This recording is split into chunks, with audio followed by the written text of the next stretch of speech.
देश के सबसे बड़े आईपीओ यानी पेटीएम की लिस्टिंग की उल्टी गिनती शुरू हो गई है। जिन निवेशकों ने पेटीएम के आईपीओ के लिए अप्लाई किया था उनको शेयर का अलॉटमेंट हो गया है। जिन निवेशकों को शेयर अलॉट नहीं हुए हैं उनको रिफंड दिया जा रहा है। जिन निवेशकों को शेयर नहीं मिले उनको निराश होने की जरूरत नहीं है। वो पेटीएम के शेयर 18 नवंबर को सीधा भी खरीद सकते हैं। अब सवाल इस बात का है कि पेटीएम की लिस्टिंग कैसे होगी। बाजार के जानकारों को उम्मीद है कि पेटीएम की लिस्टिंग इशू प्राइस से ऊपर होगी। ग्रे मार्केट में भी पेटीएम का शेयर प्रीमियम पर चल रहा है। पेटीएम के शेयर का इशू प्राइस 2150 रुपए था।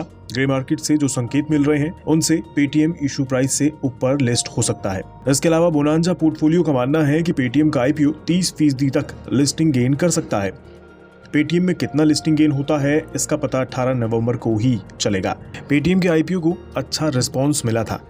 पेटीएम का आईपीओ 1.89 गुना सब्सक्राइब हुआ था। क्वालिफाइड इंस्टीट्यूशनल बायर्स का हिस्सा 2.76 गुना भरा था। रिटेल निवेशकों का हिस्सा 1.66 गुना भरा था। नॉन इंस्टीट्यूशनल इन्वेस्टर्स का हिस्सा 24% भरा था। अब सवाल इस बात का है, जो निवेशक पेटीएम में लंबी अवधि के लिए निवेश करना चाहते हैं उनको क्या फायदा होगा। लेकिन बाजार के जानकार मानते हैं कि लंबी अवधि में पेटीएम निवेशकों को लंबी अवधि में अच्छा मुनाफा करा सकता है। इसके पीछे दलील ये है कि पेटीएम देश का सबसे बड़ा फिनटेक स्टार्टअप है। पेटीएम की शुरुआत डिजिटल पेमेंट से हुई थी, लेकिन आज ये देश की सबसे बड़ी फाइनेंशियल कंपनी है। पेटीएम डिजिटल पेमेंट के अलावा banking, credit card, financial services, wealth management और डिजिटल वॉलेट की सेवाएं भी देती है। ये यूपीआई आधारित पेमेंट सर्विसेज भी देती है। फोन पे, गूगल पे, अमेजॉन पे और व्हाट्सएप पे सब कारोबार के मामले में पेटीएम से पीछे हैं। पेटीएम के पास आज 2 करोड़ 10 लाख मर्चेंट पार्टनर्स हैं। 33 करोड़ 70 लाख लोग देश में पेटीएम का इस्तेमाल करते हैं। पेटीएम के ग्राहक महीने में 1.4 अरब रुपए के ट्रांजैक्शन करते हैं। पेटीएम बैंक के देश भर में 1 लाख से ज्यादा आउटलेट्स हैं।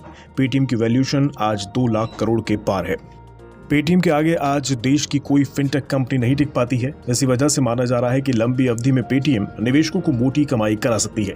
कंपनी के फाइनेंशियल पर नजर डालें तो चालू कारोबारी साल की पहली तिमाही में कंपनी को 9,480 करोड़ की आय हुई थी, जो पिछले साल की समान अवधि की तुलना में 45% ज्यादा है। कारोबारी साल 2021 की जून तिमाही में कंपनी की आय 6,494 करोड़ थी।